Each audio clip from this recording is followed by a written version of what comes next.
4 పార్టీలు మారినటువంటి ఇప్పటికే రేవంత్ రెడ్డి రేపు బీజేపీ పార్టీలో కూడా వెళ్ళేటువంటి అవకాశం ఉందంటూ కాసేపు క్రితమే హరీష్ రావు మాట్లాడుతూ ఆయన ఉద్దేశించి ఇప్పుడు లుచ్చగాళ్ళకు గట్లే మాట్లాడుతున్నాయా లుచ్చ కానీ మాటలు అవి ఆ లుచ్చగాడు కాబట్టి మాట్లాడుతాడు. ఎన్ని పార్టీలు మారిండు మా ముఖ్యమంత్రి గారు?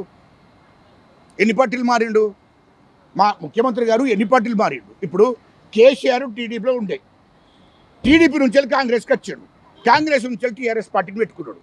అరే మీ చరిత్ర ఇక నేను మళ్ళీ గతంలోకి పోతే చాలా చరిత్ర ఉండే బాబు. వీళ్ళది ఏమిడ మా ముఖ్యమంత్రి గారు టీడీపీ నుండి డైరెక్ట్ కాంగ్రెస్ పార్టీకి వచ్చాడు. ఇక పార్టీలు మారలే. కాంగ్రెస్ అప్పుడు బీఆర్ఎస్ కేసీఆర్ అక్కడ పోటీ ఎత్తే మద్దతు చేసిండు టీడీపీ అలియన్స్లో. ఇది జరిగింది. ఇలా పార్టీలు మార్చిండు. ఇలా మీ మామేం సక్కటి పూసనేది? మీ మామేం సక్కటి పూసిన? కేసీఆర్ ఏమన్నా సక్కటి పూసనేది? టీడీపీలో ఉన్నాడు, టీడీపీ నుంచి కాంగ్రెస్ ఉన్నాడు, కాంగ్రెస్ నుంచి టీడీపీకి వచ్చాడు, టీడీపీ నుంచి బీఆర్ఎస్ పార్టీకి పెట్టుకున్నాడు. మీరేమన్నా సక్కటి పూసలేదు? నాకు అర్థం కాలేదు మీరు మాట్లాడే మాట. మళ్ళీ మీరు అందరు ఇట్లా మీ పార్టీలో ఎవరు ఉన్నారు? ఎవరైనా తెలంగాణ ఉద్యమకారులకు మంత్రి పదవులు ఇచ్చింది మీరంతా? ఏమి ఇచ్చారు మీరంతా? అంతా టీడీపీ నుంచి చిరులకి ఇచ్చారు కదా. ఇవన్నీ మాట్లాడితే చరిత్రకు పోతే ఎవరు కాంగ్రెస్ ఇటు మంత్రి పదవులు మేము ఇస్తారని చెప్పలే. ఇప్పుడు నువ్వు తెలంగాణ ఉద్యమం చేసిన వాళ్ళందరికీ కూడా ప్రభుత్వంలో భాగస్వామ్యం చెప్తాడని ఆనాడు కేసీఆర్ చెప్పాడు. ఆనాడు ఇప్పుడు ఆనాడు చెప్పిన మాట గది ఏమని? తెలంగాణ ఉద్యమకారులందరూ ప్రభుత్వంలో భాగస్వామ్యం చెప్తారు, మనం ఉద్యమం చేసి తెలంగాణ తీసుకొచ్చుకున్నాం, తెలంగాణ కష్టపడి తీసుకొచ్చుకున్నాం అని చెప్పారు అందరినీ భాగస్వామ్యం. కానీ చేయలేదు కదా. ఎవరిని చేశారు? మొత్తం టీడీపీలో వాళ్ళందరూ బీఆర్ఎస్ పార్టీ తీసుకుని బీఆర్ఎస్లో మంత్రి పదవులు ఇచ్చారు. ఇది వాస్తవాలు. ఆ రోజు మంత్రివర్గంలో ఉన్నటువంటి మంత్రులు ఎవరైతే మీ పార్టీలో చేరిన తర్వాత నాగేశ్వరరావు కావచ్చు, పొంగులేటి శ్రీనివాసరెడ్డి కావచ్చు, ఇట్లాంటి వాళ్ళకు కూడా మీరు కూడా పదవులు ఇచ్చారు. అవును, మేము ఇద్దరికే ఇచ్చినాము. ఒరిజినల్ కాంగ్రెస్ వాళ్ళు ఉన్నారు దాంట్లో. మీకు ఇంకోటి తెలియదు, మేము మొత్తం మంది బయట వాళ్ళు వచ్చిన వాళ్ళు మా పార్టీ చూడండి. అప్పటికిప్పటికి మేము లెక్క పెట్టి చెప్పండి. ఇప్పుడు మా దాంట్లో ఎవరు ఇటేను ఒరిజినల్ కాంగ్రెస్ రక్తం, కాంగ్రెస్ రక్తం మా శ్రీధర్ బాబు గారు, కోమటిరెడ్డి వెంకటరెడ్డి గారు, పొన్నం ప్రభాకర్ గారు, అవునా, సురేఖ, అది మన సీతక్క, తర్వాత ఏంది మన జూపేలి కృష్ణారావు, వీళ్ళంతా కాంగ్రెస్ రక్తం. కాంగ్రెస్ తయారైన వాళ్ళు వీళ్ళంతా. మా దగ్గరికి వచ్చిన ఇద్దరే, ఆ ఇద్దరికి మాత్రమే జరిగింది. పొయ్యొచ్చిర్రు కానీ రక్తం ఇక్కడ మా కాంగ్రెస్ పార్టీ తయారు చేసుకున్నదే కదా. మన తల్లి దగ్గరికి వచ్చినప్పుడు ఎవడైనా పొయ్యి వచ్చినప్పుడు అంటే తల్లి దగ్గరికి ఏ కొడుకు తప్పు చేసినా మళ్ళీ తల్లి దగ్గర తీసుకోవాల్సిందే కదా. కన్న తల్లి కదా, తప్పదు కదా. భారతదేశంలో కాంగ్రెస్ పార్టీ కన్న తల్లి. 100% ఇట్లండి. మీరు ఒక్కటి కూడా అండి, మీరు మంచి ప్రశ్న అడిగారు. బీఆర్ఎస్ వాళ్ళు లుచ్చ మాటలు మాట్లాడుకుంటూ ప్రజలను తప్పుదోవ పట్టియాలని చూస్తున్నారు. కానీ ప్రజలు నమ్మరు వాళ్ళని. ఒక్కటి గుర్తుపెట్టుకోండి, మూడేళ్ళల్లా మేము అంటే 3 సంవత్సరాలు కాకముందే మేము ఇచ్చిన హామీలను, మహిళలకు ఉచిత బస్సు ఇస్తారని చెప్పాం, ఫ్రీ బస్ మహిళలకు ఇచ్చాం. మొదలు ఒకటి నెరవేర్చాం. రెండవది ఉచిత కరెంటు 200 యూనిట్లు తెలంగాణలో నిరుపేదలందరికీ ఇస్తున్నాం. ఆ 2 నిరుపేదలకు 200 యూనిట్లు ఉచిత కరెంట్ ఇస్తున్నాం. రెండోది ఇయాల్లో రేషన్ కార్డు 10 ఏళ్లలో బీఆర్ఎస్ పార్టీ రేషన్ కార్డు కూడా ఇవ్వలేదు తెలంగాణ ప్రజలకు. కొట్లాడి తెచ్చుకున్న తెలంగాణ ప్రజలు తెలంగాణ వచ్చిన తర్వాత 10 ఏళ్ళు రేషన్ కార్డు ఇవ్వలేదు. కానీ కాంగ్రెస్ పార్టీ చెప్పలేదు. రేషన్ కార్డులు వెంటనే ఇచ్చింది మొత్తం తెలంగాణ రాష్ట్రంలో. 10 ఏళ్ళలో ఇవ్వలేదు, మేము ఇచ్చాం. మూడోది అయిందా? రెండో ఇంకోటి ఇయ్యాల్లో సన్న బియ్యం 10 ఏళ్ళలో నువ్వు ఇవ్వలేదు. సన్న బియ్యము తెలంగాణలో ఉన్నటువంటి నిరుపేదలు కూడా, ధనిక వర్గాలు ఎట్లా తింటారో నిరుపేద ప్రజలు కూడా అట్లా తినాలని మొత్తం సన్న బియ్యం రాష్ట్ర వ్యాప్తంగా ఇస్తున్నాం. అర్థమైందా? ఉద్యోగాలు మేమొచ్చిన కొద్ది సమయంలోనే ఇప్పుడు 1,00,000 దాటిపోయినాయి. మేము ఉద్యోగాలు ఇచ్చాం. గ్రూప్ 1 ఎగ్జామ్స్ 10 ఏళ్లలో ఎగ్జామ్స్ రాయకుండా గ్రూప్ 1 ఎగ్జామ్ రాసిన వాళ్ళ మీద మొత్తం వాళ్ళ మీద కోర్టు కేసులు వేయించి ఇదే కేటీఆర్ ఇదే కేసీఆర్ ఆపిండ్రు. కానీ మేము అట్లా ఆపలే. వెంటనే మా ముఖ్యమంత్రికి చెప్పిండ్రు గ్రూప్ 1 ఎగ్జామ్స్ రాసినాక అందరికీ ఉద్యోగాలు, నిరుపేదలకు వాళ్ళందరూ కూడా, ఆటో నడిపే బిడ్డలకు, రైతు బిడ్డలకు, కూలి చేసుకున్న బిడ్డలకు, చదువుకున్న వాళ్ళందరికీ కూడా గ్రూప్ 1 ఆఫీసర్లు అయింది. ఇలా గ్రూప్ 2 గ్రూప్ 3 ఆఫీసర్లు అయింది. అంటే అందరికీ రాష్ట్రంలో వాళ్ళు అతి తక్కువ టైంలో ఉద్యోగ అవకాశాలు కల్పించిందే కాంగ్రెస్ పార్టీ. ఈ కాంగ్రెస్ పార్టీ అధికారంలోకి వచ్చినాక తక్కువ టైంలో లక్షల, అంటే కొన్ని కంపెనీలు తెచ్చుకొచ్చి ప్రైవేట్ ఉద్యోగాలు కూడా కల్పించింది కాంగ్రెస్ పార్టీ. మా ముఖ్యమంత్రి గారి ఇంకా 2 నెలల 6 నెలలు టైం ఉన్నది. ఆ టైంలో ఇంకా ఏవలసినవి ఉన్నాయి. ఇచ్చిన హామీలన్నీ ఖచ్చితంగా ఓటేను కోటి నెరవేర్చుతూనే ఉన్నాం. ఎక్కడ కూడా ఆపే ప్రసక్తే లేదు. రైతులకు రుణమాఫీ, మేము రైతులకు రుణమాఫీ ఇస్తాను ఎట్ ఎ టైం ఒక్కటేసారి 85% చేశాము రైతులకు రుణమాఫీ. 2 లక్షల రుణమాఫీ ఒక్కటేసారి. 2 లక్షలు కాదు, 2,50,000 ఉన్నా 3 లక్షలు ఉన్నా ఖచ్చితంగా చేస్తారని చెప్పాం. 85% రైతులకు మొత్తం రుణమాఫీ చేసాం. కొంచెం ఇంకా కొద్ది మందికి ఇవ్వాల్సింది. 85% రుణమాఫీ ఒక్కటేసారి చేశాం. రైతులకు ఆ మెంటల్ టెన్షన్ ఉండకూడదని చెప్పి ఓటేనుకోటి చేసుకుంటూనే వస్తున్నాం కదా. ఒకటేనుకొకటి మేము అమలు చేసుకుంటూనే వస్తున్నాం కదా. ఇంకోటి, నువ్వు కేసీఆర్ చేసిన 8 లక్షల కోట్ల అప్పు, దానికి ఇంట్రెస్ట్ కట్టుకుంటూ వస్తున్నాం మా ముఖ్యమంత్రి గారు. ఒక దిక్కు ఇంట్రెస్ట్ కడుతున్నాము 8 లక్షల కోట్లకు.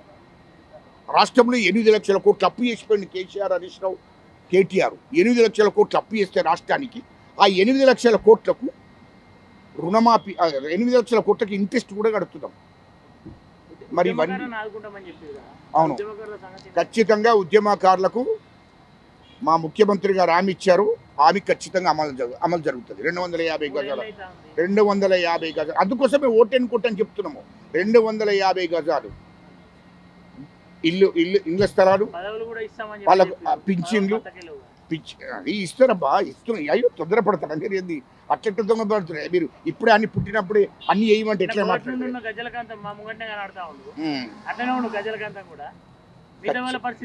ఖచ్చితంగా మా ముఖ్యమంత్రి గారి దృష్టిలో ఉన్నది, మా పిసిసి అధ్యక్షుడి దృష్టిలో ఉన్నది, మా హైకమాండ్ దృష్టిలో ఉన్నది. ఖచ్చితంగా ఉద్యమకారులందరికీ న్యాయం జరుగుతుంది. 100% ఉద్యమకారులందరికీ కూడా నామినేటెడ్ పోస్టుల్లో కూడా అవకాశం కల్పిస్తారు. అన్ని ప్రభుత్వ శాఖలలో కూడా అవకాశం కల్పిస్తారు. ఖచ్చితంగా అది అమలు చేస్తాడు మా ముఖ్యమంత్రి గారు. నమ్మకం ఉందా? 100% మా ముఖ్యమంత్రి గారి మీద నమ్మకం ఉంది. హైకమాండ్ మీద పూర్తిగా నమ్మకం ఉంది. కన్న తల్లి లాంటి పార్టీ కాంగ్రెస్ పార్టీ. ఎవరు ఆ పార్టీలో అది చిన్న మిస్టేక్ జరిగింది. వాళ్ళిద్దరూ అన్నదమ్ముల లెక్క కలిసి మాట్లాడుకున్న గడ్డసేపటికి గెలిచిపోయినారు అబ్బా. అది మీరు చిన్న చిన్న విషయాలు పట్టించుకొని ఇప్పుడు ఆయన నిజంగానే కలుసుకొని దాని రాద్దంతా మీరే ముందు చెప్తే మీరు మాట్లాడాలి. కానీ వాళ్ళు ఏదో ఇద్దరు వ్యక్తిగతంగా ఏదో కొద్దిగా లోపల ఏదో మనసులో పెట్టుకున్నట్టున్నారు, ఏదో జరిగింది. మళ్ళీ అది 10 నిమిషాలు చెప్పేసిండ్రు, అయ్యా మాకేమీ లేదు, మేము అన్నదమ్ములము, మా పార్టీలో అట్లాంటిది ఉండదు అని వితిన్ 10 minutesలో మళ్ళీ మీడియా ముందు చెప్పేసి. ఒకటి హాట్ టాపిక్, ఇప్పుడు తెలంగాణలో ఆంధ్ర నాయకులకు సంబంధించిన విగ్రహాలు అవసరం అన్నటువంటి ఒక చర్చ నడుస్తూ ఉన్నది. గద్దర్ విగ్రహాన్ని ఇప్పటివరకు అఫీషియల్గా ప్రభుత్వం ఏర్పాటు చేయలేకపోతుంది. అందశ్రీ లాంటి వ్యక్తులకు సంబంధించినటువంటి అక్కడ ఏమో అది గాలి కొదిలేసింది. ఇప్పుడు ఎన్టీఆర్ విగ్రహం పెట్టడం అవసరమా? గద్దర్ విగ్రహం ఇనాగ్రేషన్ అయిపోయింది కదా. అఫీషియల్గా ఎక్కడ గద్దర్ విగ్రహం ఎక్కడ ఏర్పాటు చేయాలి? గద్దర్ విగ్రహం పెట్టింది ఎవరు? గద్దర్ పెట్టిండు. అది ఎవరు అంటే ఎవరు? ప్రభుత్వం పెట్టినట్టే కదా. ప్రభుత్వం ఎప్పటివరకు అఫీషియల్ ఏది లేదు. ఇప్పుడు ప్రభుత్వం పెడుతుంది, గద్దర్ విగ్రహం పెడుతుంది. తర్వాత మన అందశ్రీది ఆల్రెడీ అన్నారు. ఆయన పేరు మీద పెట్టవలసింది పెట్టినాం. ఆయన పాటను ఇప్పుడు ఇవాళ ఒక అంటే ఇప్పుడు తెలంగాణ గీతం పాడాలంటే ఫస్ట్ అది వాడితేనే అందశ్రీ అంటేనే పాట అంటేనే అందశ్రీ. అందుకోసమే అవకాశాలు. ఎన్టీఆర్ విగ్రహం పెట్టడంలో తప్పేమీ లేదు. ఎన్టీఆర్ అయినా ఉమ్మడి రాష్ట్రానికి ముఖ్యమంత్రి, పార్టీ కాదు, పార్టీకి ముఖ్యమంత్రి కాదు. దయచేసి ఇక్కడ గుర్తుపెట్టుకుంటారు. ఎన్టీఆర్ ఆంధ్రప్రదేశ్ ముఖ్యమంత్రి.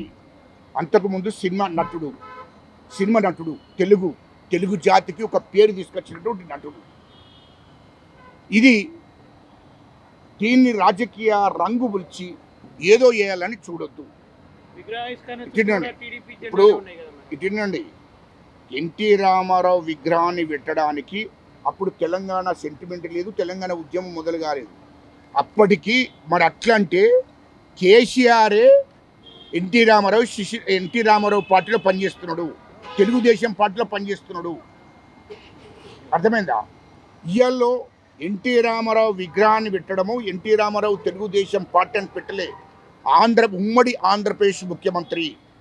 అప్పుడు పార్టీ పెట్టుకున్న ఉమ్మడి ఆంధ్రప్రదేశ్ ముఖ్యమంత్రి, ఒక ముఖ్యమంత్రి హోదాలో, తర్వాత సినిమా నటుడు, తెలుగు జాతికి దేశంలో తెలుగు జాతికి ఒక పేరు తీసుకొచ్చినటువంటి నాయకుడు.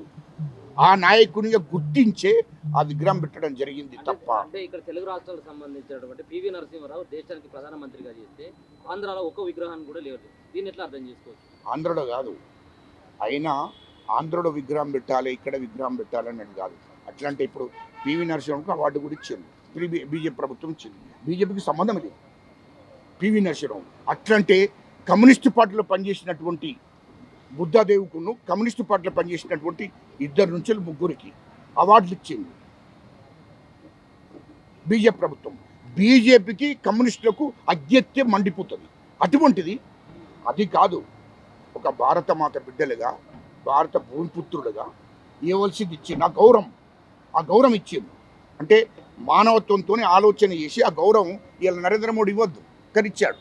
ఇవాళ జగన్ గారు కృష్ణా జిల్లాకు ఎన్టీఆర్ జిల్లా అని పేరు పెట్టాడు. ఎందుకు పెట్టాడు? తెలుగుదేశం పార్టీ. అక్కడ తెలుగుదేశం పార్టీ జగన్కి అగనిస్తే కదా, పెట్టద్దు కదా.